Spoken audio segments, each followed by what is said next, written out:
Donald Trump क्या Iran पर परमाणु हमला करने वाले थे? एक खबर आई है जिसमें इस तरीके की आशंका जताई गई, तो उसके बारे में आपको बताएंगे।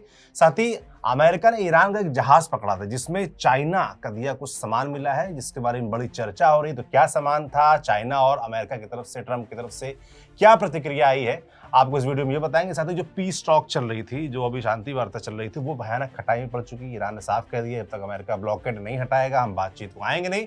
और ट्रंप ने कह दिया है कि 22 तारीख को मियाद खत्म हो रही है, तब तक बातचीत और डील फाइनल हुई तो हुई, वरना हम भयानक तरीके से बमबारी शुरू कर देंगे।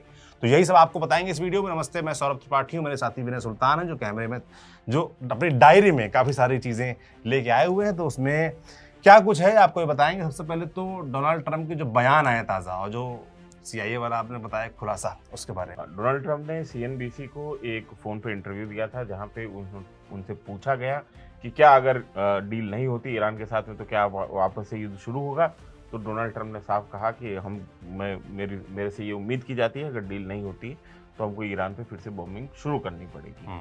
तो ये एक स्थिति है जहाँ पे उन्होंने साफ साफ कहा। उन्होंने ट्रुथ सोशल पे भी सिमिलर बातें लिखी। इसके अलावा उन्होंने कई अतरंगे बयान दिए जिसमें उन्होंने ये कहा कि अगर मैं होता उस समय वियतनाम वॉर के समय तो मैं वियतनाम वॉर को जल्दी जितवा देता, क्योंकि वियतनाम में 20 साल की कैंपेन चल रही थी अमेरिका की, जहां से उनको मायूस लौटना पड़ा था, हार के लौटना पड़ा था। और उन्होंने साथ में ये कहा कि मैंने वेनेजुला का वॉर जो है वो 45 मिनट में ख़त्म कर दिया था और इसी तरीके से मैं वियतनाम वॉर जो है वो जल्दी निपटा देता।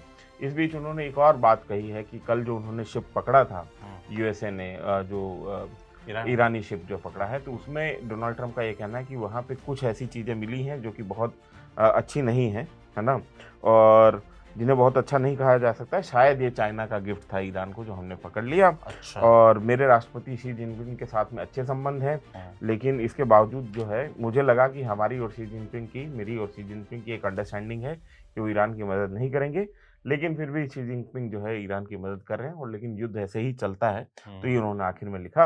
और इस बीच में उन्होंने ये साफ ही कर दिया है कि अगर डील नहीं होती है तो हम जो है वापस से ईरान के ऊपर हमला शुरू कर देंगे।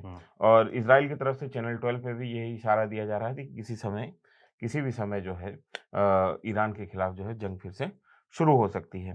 तो ये दो स्थितियां फिलहाल बनी हुई हैं। और इसके अलावा मोरियन कॉमन्स US नाम का एक सर्वे है, यहाँ पे बहुत प्रतिष्ठित सर्वे माना जाता है। उसने ये बताया है कि ऑल ओवर USA में जो ईरान के खिलाफ युद्ध है, उसका अप्रूवल रेट जो है वो 24% पे आ गया है। तो अमेरिका की जनता जो है इस पूरी युद्ध से खुश नहीं है, उन्होंने साफ कहा है। हालाँकि मागा हार्डलाइनर जो है, मेक अमेरिका ग्रेट अगेन, जो कि ट्रंप के कट्टर समर्थक माने जाते हैं, उसमें अप्रूवल रेट 87% 87%, मतलब 87% जो है वो उनका जो रेडिकल समर्थक ग्रुप है, जिसमें ये खदशा जताया जा रहा था, ये अंदेशा जताया जा रहा था कि शायद जो है डोनाल्ड ट्रंप के इस युद्ध के फैसले से वो खुश नहीं होगा, उनका जो कोर सपोर्टर बेस है, लेकिन वहाँ पे उनकी अप्रूवल रेट ठीक-ठाक है। और ओवरऑल जो अमेरिका में अप्रूवल रेट वो है गिर के 24% आ गई है ईरान युद्ध के हवाले से। इस बीच में वॉशिंगटन पोस्ट को कुछ पाकिस्तानी ऑफिशियल्स ने ये कहा है कि हमने डोनाल्ड ट्रंप को ये संदेश पहुँचा दिया है कि वो ईरान के खिलाफ जो है सख्त बयान देना छोड़ दें, उनको एक तरीके से ह्यूमिलिएट करने की कोशिश ना करें, नहीं तो ये पीस डील कहीं पे भी नहीं जाएगी। आप गन पॉइंट पे जो है ईरान के साथ में कोई समझौता नहीं कर पाएँगे। और लगभग यही बात जो है मोहम्मद बाक़र गलीबाफ, जो कि वहाँ की मजलिस, वहाँ की संसद, ईरान की संसद के सदर हैं, उन्होंने ये कहा कि ट्रंप ये सोचते हैं कि वो हरमुज़ पे सीज़ लगा के और सीज़ फायर का वायलेशन करके नेगोशिएशन की टेबल को सरेंडर टेबल में बदल देंगे। उनका ये कहना है कि ये अगर ऐसा सोचते हैं कि वो ऐसा मुहासरा करके स्ट्रेट ऑफ हरमुज़ का एक ब्लॉकेड लगा के और हमको जो है सरेंडर करने में मजबूर कर देंगे, तो वो उनकी इमेजिनेशन में ही हो रहा है, उनके ख़्याल में ही हो रहा है। लेकिन हम किसी भी धमकी के साये में जो है नेगोशिएशन करने से इनकार करते हैं। उन्होंने साफ कह दिया कि आप हमको इस तरीके की धमकी देंगे, हम ब्लॉकेड रखेंगे और फिर आप हमसे नेगोशिएशन की बात भी करेंगे, तो हम ऐसा नहीं करने जा रहे हैं। और उन्होंने ये भी कहा कि पिछले 2 सप्ताह में हमने कुछ ऐसे तुरुप के पत्ते तैयार कर लिए हैं, जिनको हम जंग के मैदान में जल्द ही रिवील करेंगे, अगर जंग शुरू होती है तो। उन्होंने ये कहा कि हमने कुछ और हथियार जो है एक्वायर किए हैं और नए किस्म के हथियार हैं, और जंग के मैदान में हम जो है उसको दिखा देंगे अमेरिका को कि हम किस तरीके के हथियार हमारे पास में हैं। तो ये भी उनकी तरफ से भी एक धमकी दी जा रही है कि आप जो है ऐसा मत सोचिए कि हम जंग करने के लिए तैयार नहीं हैं, हम बहुत उतावले हैं कोई नेगोशिएशन करने के लिए अमेरिका के साथ में। ये गलीबाफ ने कहा कि ऐसा कुछ भी नहीं है और हमको धमकी दे के आप जो है नेगोशिएशन की टेबल पर नहीं बैठा पाएँगे। इस बीच बेंजामिन नेतन्याहू ने अपने देश की जनता के सामने ये स्पष्ट किया है कि क्यों ये जो ईरान का हमला था वो बहुत ज़रूरी था। उन्होंने कहा था कि ईरान जो है एक और हॉलोकॉस्ट की तैयारी कर रहा था। जो दर्शक की इतिहास में नहीं कम दिलचस्पी है उनको मैं थोड़ा-सा बता दूँ। हॉलोकॉस्ट कहा जाता है जब हिटलर के समय में नाज़ी जर्मनी ने पूरी तरीके से यहूदियों को ख़ास तौर पे कंसंट्रेशन कैंप में डाला था, उनके गैस चैम्बर्स में डाल के उनकी हत्याएँ की गई थी। तो वो पूरा का पूरा जो सान्या है, वो पूरा का पूरा जो जिस तरीके से सान्या को क्या कह सकते हैं ट्रेजेडी को हम लोग हिंदी में तबाह कुकृत्य कभी हाँ, क्रूक करते हैं, हाँ। हाँ। तो वो जो सान्या है उ उसको हॉलोकॉस्ट कहा जाता है। तो बेंजामिन और ये बहुत गहरे में धँसा हुआ है यहूदियों की स्मृति में कि जिस तरीके से उनके साथ में बर्ताव हुआ सेकंड वर्ल्ड वॉर के समय में और नाज़ी जर्मनी के समय में, तो हिटलर के दौर में, तो ये बहुत बार-बार उनको याद दिलाता है कि वो किस खौफनाक जो है समय से गुज़रे हैं। तो और नेतन्याहू करें ये फिर हो सकता था ये फिर हो और सकता ईरान कर था सकता कि था। ईरान इसकी फायरिंग कर रहा था और ऑस्विच ट्रेबलिका और जैसे जो कंसंट्रेशन कैंप थे जहाँ पे यहूदियों को रखा जाता था, उनसे मज़दूरी करवाई जाती थी, अमानवीय हालातों में रखा जाता था, उनके ऊपर मेडिकल एक्सपेरिमेंट किए जाते थे, उन्हें गैस चैम्बर्स में डाल के मारा जाता था। तो कहा था ऑस्विच और ट्रेबलिंका जो कंसंट्रेशन कैंप थे, उनका नाम बदल के जो है फर्दो और नतांज हो सकता है। तो उनका ये कहना था कि ईरान पूरी तरीके से ये तैयारी करके बैठा हुआ था, अगर उसके पास में न्यूक्लियर वेपन आ जाता, तो वो इज़राइल को पूरी तरीके से खत्म कर सकता था। तो ये जस्टिफिकेशन जो है बेंजामिन नेतन्याहू की तरफ से दिया गया अपनी जनता को कि क्यों ईरान के ऊपर हमको हमला करना पड़ा, क्योंकि वहाँ पर भी एंटी वॉर के जो है सेंटिमेंट वो हमको देखने को मिल रहा है इज़राइल में भी लगातार। और इस बीच में व्हाइट हाउस ने साफ किया है, ये व्हाइट हाउस का ऑफिशियल बयान है, हाँ। इसमें उन्होंने ये कहा है कि आपको कोई मिस्टेक मत करिए, इसको समझने में कोई गलतफ़हमी मत पालिए। प्रेसिडेंट ट्रंप ईरान के साथ में कोई भी डिज़ास्टर्स डील नहीं करेंगे। और ये इशारा था 2016 में जो डील हुई थी, हाँ। उसके बारे में जिस तरीके से एक न्यूक्लियर डील जो है ईरान के हाँ। साथ में जॉइंट कॉम्प्रिहेंसिव डील बोला जाता है उसको, उसके ऊपर ईरान के साथ में एक सहमति बन गई थी जिसको ट्रंप ने पहले अपने उसमें कार्यकाल में उसको कैंसल कर दिया था। तो ये कहा जा रहा है कि वो उसको ट्रंप लगातार कह रहे हैं कि वो एक डिज़ास्टर्स डील थी जिसको मैंने एंड किया था ईरान के साथ में। अभी कई सिक्योरिटी एनालिस्ट मानते हैं कि अगर वो 2016 में वो डील हो गई होती, तो अभी की ये स्थितियाँ नहीं बनती जो ईरान की अभी बन रही हैं। हाँ। और इस बीच में मुज्तबा खामनेई की तरफ से जो आईआरजीसी के उनके प्रतिनिधि हैं, उन्होंने ये कहा है कि अगर ईरान के जो लोग हैं, जो ईरान का डेलीगेशन वो जा सकता है पाकिस्तान, लेकिन उसमें बहुत स्पष्ट बता दे वो अमेरिका को कि ये जो है वो दुश्मन जो है, एनिमी जो है वो सरेंडर करने के लिए आ रहा है, हम सरेंडर नहीं कर रहे हैं। तो एक तरीके से वो मुज्तबा खामनेई का कहना है कि हम अमेरिका का सरेंडर लेने जा रहे हैं। हाँ। ये बहुत दिमाग में नेगोशिएशन टेबल के नेगोशिएटर्स के जो ईरानी नेगोशिएटर्स हैं, उनको बहुत क्लियर होना चाहिए। तो वो अपनी जीत क्लेम करके बैठे हुए हैं और उनको ये लग रहा है कि अमेरिका उनको शर्तों पे झुकेगा, उनकी शर्तों को मान जाएगा। और तो ये ऐसी स्थिति बन जाती है किसी भी नेगोशिएशन में जब दोनों पार्टियाँ ही अपने कोई भी रिलैक्सेशन के लिए, किसी भी कॉम्प्रोमाइज़ के लिए तैयार नहीं होती, तो उन नेगोशिएशंस का बहुत और सुखद अंत दोनों ही अपने आप को विजेता घोषित कर चुके हैं, तो हाँ, ये तब और दिक्कत है। हाँ, तब दो और दिक्कत है, फिर वो इन नेगोशिएशंस का कोई सुखद अंत हमको हुँ। नहीं दिखा है हाँ। इतिहास में। और इस बीच में स्टेट मीडिया जो ईरान का है, उसने स्पष्ट कर दिया है कि ईरान की तरफ से अभी कोई डेलीगेशन नहीं गया है। और अताउल्लाह तरार जो हैं, जो कि पाकिस्तान के इन्फॉर्मेशन मिनिस्टर हैं, उन्होंने ये साफ बताया है कि शाम को कम से कम 7:16 तक 21 तारीख को ये ईरान की तरफ से कोई रिस्पॉन्स उनके पास में नहीं आया है। तो और ये पूरी की पूरी जो सेकंड राउंड था, वो पूरी तरीके से अधर-झूल में लटका हुआ है। सीज़ फायर 22 अप्रैल को 4:50 पे खत्म हो रहा है। उन्होंने ये कहा है ये पाकिस्तानी समय 4:50। अगर इसमें हम आधा घंटा इसको और जोड़ लें तो भारतीय समय आ जाएगा लगभग 5:20 पे खत्म हो जाएगा। खत्म होना है इसको सीज़ फायर की जो मियाद है उसको। लेकिन सीज़ फायर खत्म होना और सीज़ फायर की मियाद खत्म होना 2 अलग-अलग चीज़ें हैं। हाँ। जैसे ही एक दूसरे की तरफ से कोई एस्केलेशन होता है तो हम उसको मानते हैं कि सीज़ फायर टूट गया है।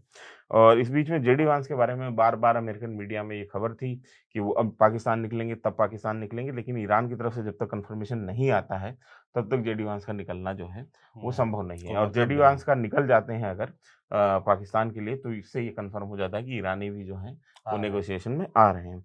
इस बीच में एक बहुत ज़बरदस्त जो है खबर, और उसको किस तरीके से लें, खबर लें, सोर्स लें, जो भी।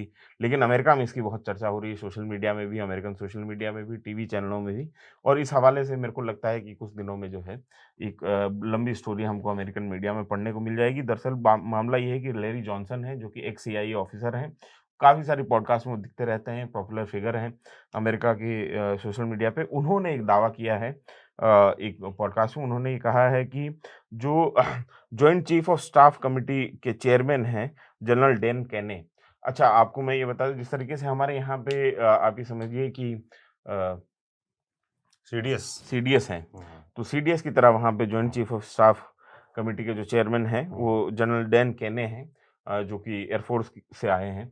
और वो मिलने गए थे, एक बहुत गर्मा-गर्म मीटिंग हुई थी उनकी डोनाल्ड ट्रंप के साथ में, और जिसमें डोनाल्ड ट्रंप ने उनसे एक न्यूक्लियर कोड माँग लिया था कि आप मेरे को न्यूक्लियर कोड दे दीजिए। न्यूक्लियर कोड मांग लिया है, इसके मायने क्या माने जाए कि वो बम हाँ। छोड़ने को तैयार था ईरान पे? बम फोड़ने के लिए तैयार थे। तो उसके बाद में जो है बकौल लैरी जॉनसन, उन्होंने डैन केने हैं, जो कि जनरल डैन केने, उन्होंने कहा कि mister president, this is not the way forward. तो ये कोई रास्ता नहीं है, आप न्यूक्लियर बम या न्यूक्लियर ऑप्शंस के बारे में सोच रहे हैं। न्यूक्लियर ऑप्शंस इसका कोई रास्ता नहीं हो सकता है। तो ये एक ऐसी खबर है जिसकी बड़ी चर्चा जो है अमेरिका में अभी लगातार हो रही है कि ये आदमी जो है वो फिट टू रूल है कि नहीं। और आपको ये बता दें कि वॉल स्ट्रीट जर्नल ने कुछ दिन पहले, 2 दिन पहले, जिसको हमने पिछले प्रोग्राम में आपको बताया था, उसमें ये बताया था कि जिस समय 2 पायलट जो हैं गिरे थे ईरान में, उस समय नर्वस ब्रेकडाउन हो गया था डोनाल्ड ट्रंप का। और ये कहा गया कि वहाँ पे जो टॉप मिलिट्री कमांडर्स हैं, वहाँ पे जो मिलिट्री लीडरशिप है, वो उनको 2 फ्रंट पे जंग लड़नी पड़ी थी। एक तरफ वो प्रेसिडेंट को सँभालें, क्योंकि प्रेसिडेंट लगातार गाली दे रहे थे, अनाप-शनाप बक रहे थे, और उनको ये समझ में नहीं आ रहा था कि ये क्या करना है। क्योंकि जिमी कार्टर के दौर में इसी तरीके की घटना हुई थी, जहाँ पे हेलीकॉप्टर के जो पायलट्स हैं वो एनिमी टेरिटरी में गिर गए थे, जिसकी वजह से कार्टर का जो कार्यकाल है वो सिमट गया था। तो उनको ये लगातार संदेह था कि कहीं ऐसा हमारे साथ ना हो जाए, और उनको नर्वस ब्रेकडाउन हो गया। तो एक समय के बाद में वहाँ की मिलिट्री लीडरशिप ने उनको वॉर रूम से बाहर ही निकाल दिया, क्योंकि वो कुछ ऐसे सनकीपने में कुछ ऐसा करने का ऑर्डर ना दे दें कि जिसकी वजह से ये पूरा का पूरा मिशन कॉम्प्रोमाइज़ हो जाए।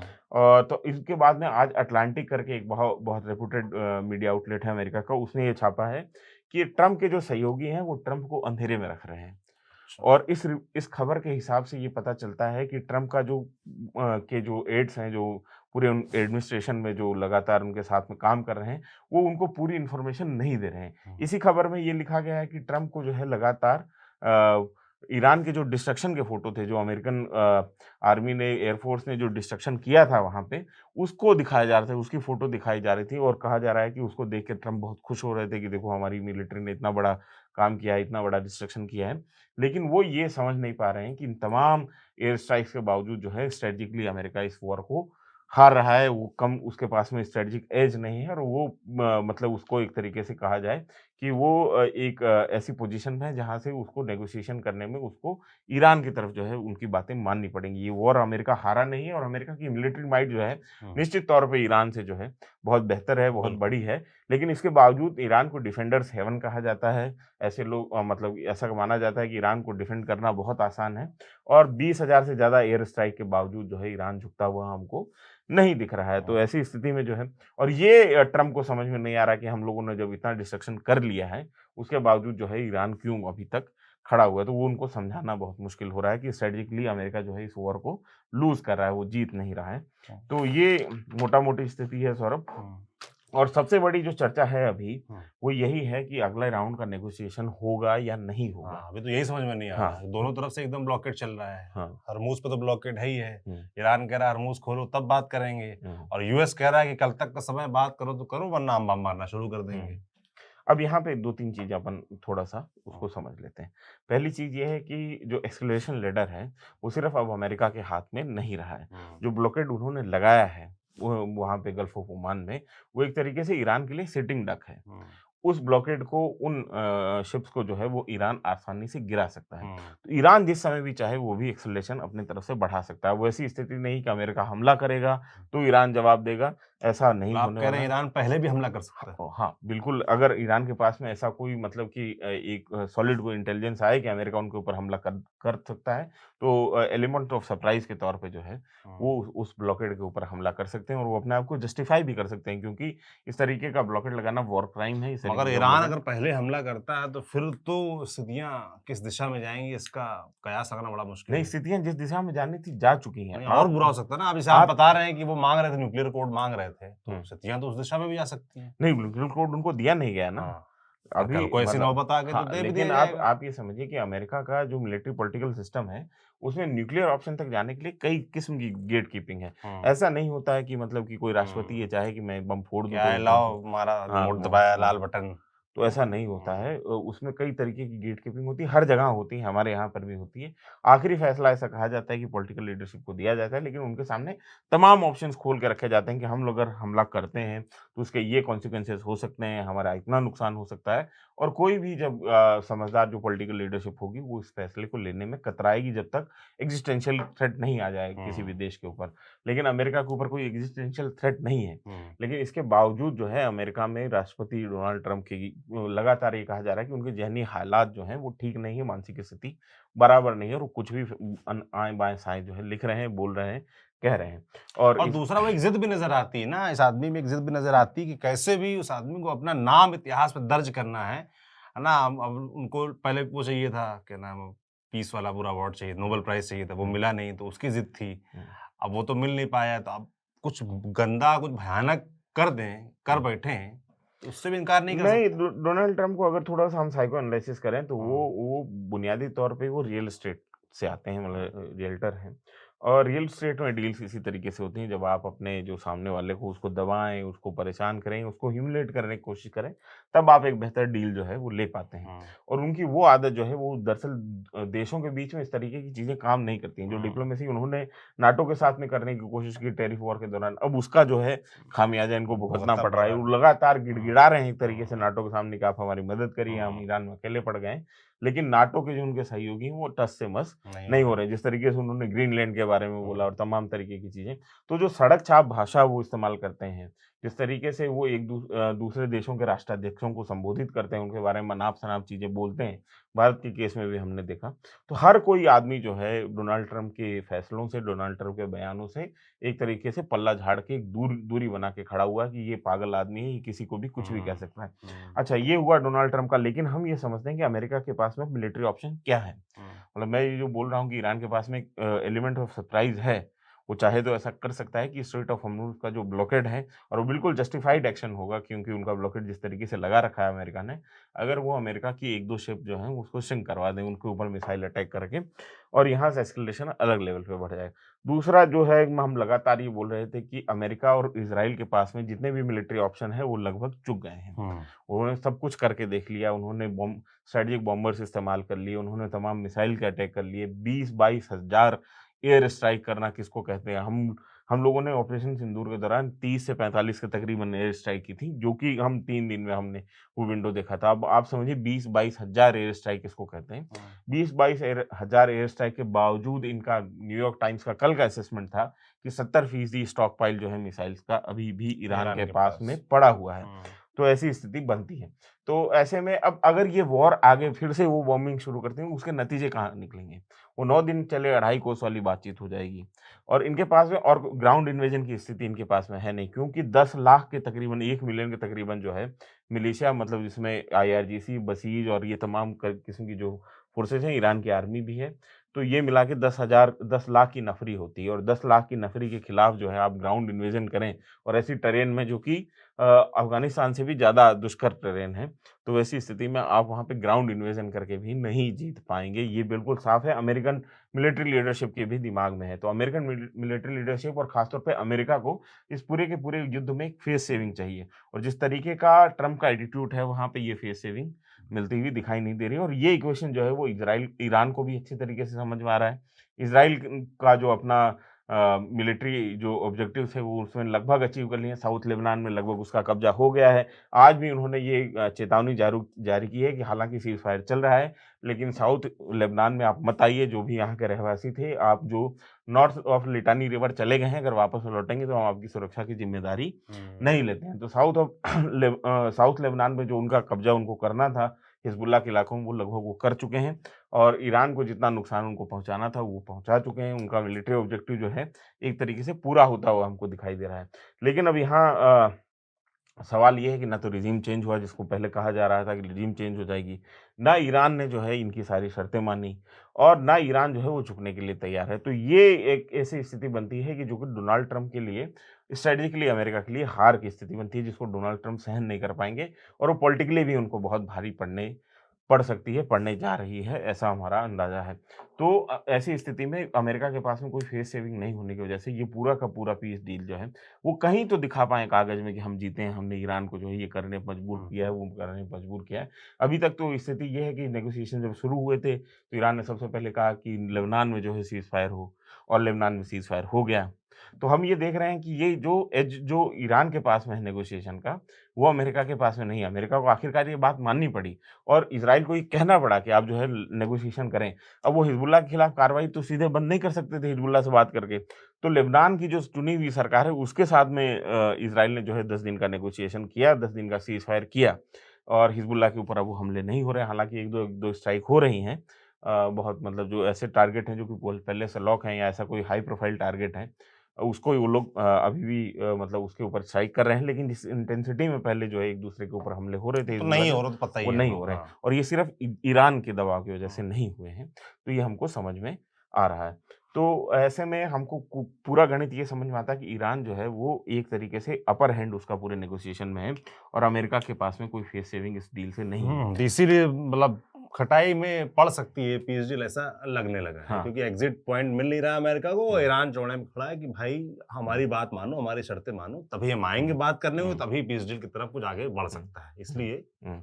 राह यहाँ आसान यहाँ नहीं पे है। एक जो मेरा अंदाज़ा ये है कि ये एक संभावित सिनेरियो ये हो सकता है कि अगर ईरान नेगोशिएशन टेबल पर नहीं आता है, तो हो सकता है कि पाकिस्तानी जो प्रधानमंत्री हैं या पाकिस्तान के जो विदेश मंत्री, उनकी तरफ से एक ट्वीट करवाया जाए अमेरिका की तरफ से कि हम रिक्वेस्ट करते हैं कि ये सीज़ फायर ना तोड़ा जाए और हमको कुछ और समय दिया जाए और उसके ऊपर ट्रम्प जो है 10 दिन सीज़ फायर और बढ़ा दें, हम्म। ताकि आगे नेगोशिएशन चलता रहे, इसी भुलावे में रहें और इसी ये तरीके से कयास बात। आपका मुझे हाँ, ज्यादा सूटेबल लग रहा है, ऐसा हाँ। कुछ हो सकता है। हाँ, अगर आज नेगोशिएशन नहीं होता है, हाँ, तो तो जनता याद रखेगी, इन्होंने जो हुँ।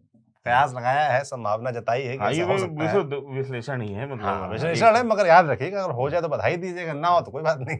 ऐसा कह सकते ठीक हैं। है, फिर ना हो तो फिर कोई मतलब ऐसा कह हाँ, दीजिएगा कि बाकी अच्छा हम अच्छा कयास था लेकिन सही हाँ, नहीं साबित हुआ। हाँ। बाकी हम नज़र रख रहे हैं पूरे हुँ, युद्ध पर। युद्ध अभी तो शांति का दौर चल रहा है और हम उम्मीद भी करेंगे कि शांति का दौर जारी रहे, मगर इसकी संभावना बहुत कम नज़र आ रही है और एक जो संभावना इन्होंने जताई, अगर वो हो जाती तो भी ठीक है, कम से कम एक समय वापस से मिलेगा लोग सबको विचार करने का सभी ऑप्शंस पे। तो देखने वाला होगा क्या होता है, हमारी नज़र रहेगी, बताते रहेंगे जो भी होगा। मैं सौरभ त्रिपाठी, मेरे साथी विनय सुल्तान, कैमरे के पीछे गीतांश हैं। शुक्रिया। शुक्रिया।